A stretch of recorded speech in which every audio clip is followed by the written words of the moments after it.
안녕하세요. 제가 대학을 막 졸업하고 취업을 준비할 때였어요. 나름 서울에 있는 괜찮은 대학을 나왔는데 이 정도면 어렵지 않게 대기업으로 취직이 될 것이라고 있었던 저는 현실의 높은 벽을 실감하고 있었습니다. 원서는 매년 족족 떨어지고 어쩌다가 한번 붙어서 찾아가면 면접에서 어김없이 탈락하는 일이 반복되었어요. 나 하나쯤 다닐 회사 없겠나 생각했지만 현실은 그렇지 않았습니다. 다른 친구들은 다니던 시절부터 착실하게 취업 준비하면서 각종 스펙을 열심히 쌓았지만 저는 그냥 친구들이랑 술 먹고 여자 만나러 다니는 것이 대학 생활의 전부였으니까요. 그때 같이 취업 준비를 하면서 어울려 놀았던 친구가 한 명 있었어요. 저와 비슷하게 학창시절 여자 꽁무니만 쫓아다니면서 학점 관리도 안 하고 변변한 자격증 하나 못 따놓은 친구였기 때문에 저와 죽이 잘 맞았습니다. 대학 졸업하고 남들은 다 취업해서 대기업 출근한다고 하는데 그 친구와 저만 뒤처져서 취업 준비하고 있는 듯한 기분이었어요. 이제라도 정신 차리고 열심히 하자는 생각으로 매일 밤늦게까지 모여서 취업 준비 스터디를 열심히 했습니다. 당시에 목표로 하는 회사는 달랐지만 둘 다 영어 점수가 필요했기 때문에 매일 저녁 만나서 같이 영어 공부를 했어요. 저는 서울에서 자취를 하고 있었고 그 친구는 집에서 어머님과 둘이 사는 친구였습니다. 아버지는 어렸을 적 돌아가시고 다른 가족은 없다고 하더라고요. 그렇게 매일 저녁에 만나서 공부하다가 어느 날은 자기 집으로 오라고 했어요. 어머님이 저녁에 일이 있어서 늦게 들어오신다면서 그 전까지 집에서 편하게 공부하자고 하길래 그러자고 했습니다. 카페에서 공부하는 것도 돈도 들고 집중도 잘 안 되는 것 같았는데 잘 됐다 싶었어요. 친구의 집은 작은 아파트였는데 나름 깔끔하고 좋더라고요. 거실에서 친구와 둘이 공부를 하고 있었는데 장소가 바뀌어서 그런지 그날따라 공부가 엄청 안 되더라고요. 결국 몇 시간 하지도 못하고 둘 다 포기하고 치킨에 맥주를 시켜서 먹기로 했어요. 어차피 안 되는 날은 일찍 포기하고 쉬는 게 이득인 것 같더라고요. 그렇게 치킨 시키고 맥주도 큰 통으로 하나를 시켜서 둘이 나눠 먹었는데 먹다 보니 술이 좀 모자라서 냉장고에 있는 소주까지 꺼내 마셨습니다. 얼마나 먹었는지 저도 그 친구 둘 다 술에 완전 취해버렸고 저도 모르게 거실에 대자로 뻗어서 잠이 들어버렸어요. 한창 자고 있었는데 갑자기 누가 이불도 덮어주고 주변에 왔다 갔다 하는 기분이 들어서 살짝 눈을 떴는데 처음 보는 여자가 있더라고요. 친구 어머니가 늦게 집에 돌아오신다고 했는데 일찍 오셨더군요. 친구 어머님은 너무 젊어 보였습니다. 무슨 일을 다녀오셨는지는 몰라도 치마도 좀 짧았고 전체적인 옷차림이 굉장히 화려하고 세련되었어요.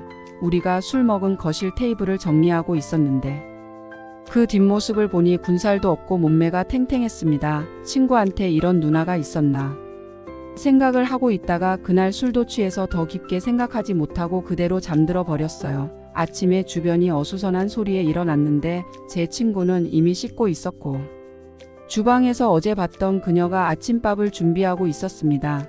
그제서야 정신이 번쩍 들면서 자리를 정리하고 일어나서 인사를 했어요. 누난지 엄만지도 헷갈리는 그녀에게 엉거주춤한 자세로 인사를 했더니 반갑게 인사를 받아주며 밥 먹으라고 하더군요. 당연한 이야기겠지만 그녀는 제 친구의 어머니셨어요. 어제 밤에 봤을 때는 긴가민가 했지만 아침에 식사 준비하고 계신 모습을 보니까 어머님인 것 같더라고요. 화장실에서 씻고 있는 친구에게 가서 너희 어머니냐고 물었더니 엄마치고 너무 예쁘냐 하고 하더라고요. 실제로 친구의 엄마는 너무 예뻤습니다. 나이 차이도 얼마 나지 않는 것 같았어요. 그날은 어머님이 차려주는 아침을 먹고 일찍 집에서 나왔는데 하루 종일 친구 어머니가 생각이 나서 공부에 집중이 되지 않았습니다. 다음날 다시 친구를 만나서 오늘도 너희 집에 가면 안 되냐고 물었더니 우리 엄마 보고 싶냐고 하더군요.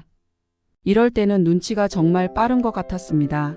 친구는 제게 맥주 한잔 하자고 하더니 자기 어렸을 때 이야기를 해줬어요. 어머니가 20살 때 지금 친구를 임신하고 그 당시에 남자는 임신했다는 사실을 확인하자마자 도망가 버렸다고 하더라고요. 가족은 다들 반대했지만 끝까지 혼자서 포기하지 않고 나서 지금까지 키워주셨다고 말하면서 엄마가 너무 고생 많이 하셨다고 앞으로는 좀 편하게 사셨으면 좋겠다고 했습니다. 여자 혼자 몸으로 제 친구를 키웠으니 그 고생이 얼마나 컸을까요? 왠지 그날 밤에 어머님의 옷차림이 무슨 일을 하고 계시는지 알 수 있을 것 같았습니다. 제 가장 친한 친구의 어머니였으니 솔직히 흑심을 품는다는 게 미안했죠. 하지만 아무리 시간이 지나도 잊혀지지 않더라고요. 그날 새벽에 봤던 그 친구 엄마가요.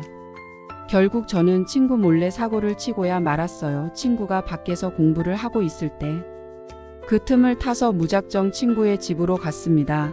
보통 밤에 일을 나가신다고 하니 낮 시간에는 집에 계실 거라고 생각했어요. 4시쯤 간단한 과일 싸서 친구의 집 초인종을 눌렀는데 잠시 후에 어머님께서 나오시더라고요. 주무시다 나오셨는지 화장기 없는 얼굴에 얇은 원피스 같은 잠옷을 입으셨는데 워낙에 꼭 몸에 딱 붙다 보니 몸에 굴곡이 그대로 드러나 보였습니다.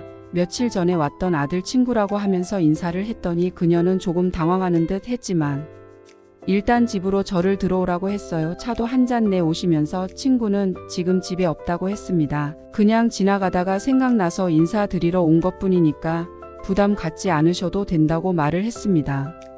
솔직히 그때부터 그녀는 제 의도를 어느 정도 눈치를 챈 것 같더라고요. 나이도 있고 남자 만나본 경험도 훨씬 많을 텐데 제가 무슨 생각으로 그 집에 찾아간 건지 그 정도는 금방 알 수 있었겠죠. 요즘 하는 공부에 대해서 이런저런 이야기를 하고 있었는데 그녀가 갑자기 제게 다가와서 팔뚝을 만지기 시작했어요. 운동 좀 하나 보네. 그녀의 손길이 닿는 곳에 전기가 찌르르하게 울렸습니다. 그러더니 바로 아줌마한테 관심 있니라고 물어보고는 제 대답도 듣지 않고 깊게 입맞춤을 해왔습니다. 정말 너무 기분이 좋았고 정신을 차릴 수가 없었어요. 저도 모르게 그녀에게 손을 뻗었는데 그녀가 제 손을 막으면서 아들 친구라서 더 이상은 안 되고 너도 한참 공부할 텐데 여기까지만 하자라고 하시면서 입맞춤만 한참 더 해주셨어요. 제가 태어나서 그 전까지 한 모든 입맞춤은 그냥 애들 장난이었습니다. 입맞춤 하나만으로 뚜껑이 열릴 수도 있구나라는 걸 그때 처음 느꼈어요. 15분 정도의 시간이 흘렀을 때 그녀가 저보고 이제 돌아가라고 했습니다. 아쉬웠지만 제가 거절할 수는 없었어요. 그녀가 해줄 수 있는 건 여기까지라고 하면서 앞으로는 아줌마 찾아오면 안 되고 공부 열심히 하라는 말을 하고 저를 내보냈어요. 저도 그 말의 의미를 잘 알고 있었고 그 아줌마에 대한 미련은 접었습니다. 더 이상 하다가는 친구 얼굴을 똑바로 볼 수 없겠더라고요. 그 뒤로 오히려 머리도 맑아지고 공부 어느 정도 잘해서 바로 제가 원하는 회사에 들어갈 수 있었어요. 뭔가 회사원이 되고 어른이 된다면 그녀에게 어울리는 남자가 될 수 있지 않을까 생각도 해봤지만 더 이상 그녀 앞에 나타날 용기가 없었습니다. 제 친구는 그 다음도 떨어지고 계속 취업 준비를 이어나갔고 회사를 다니는 저와 점점 연락이 뜸해지더니 요즘은 서로 연락을 안 하고 있습니다. 저도 아줌마와 있었던 일 때문에 먼저 연락하기가 망설여지더라고요. 요즘은 어떻게 지내고 있는지 소식을 들은 적이 없어서 모르겠네요. 아주머니가 그렇게 고생해서 대학 졸업시켰는데 꼭 취업 잘 했으면 좋겠습니다. 오늘의 사연 여기까지입니다. 구독, 좋아요 꼭 눌러주세요.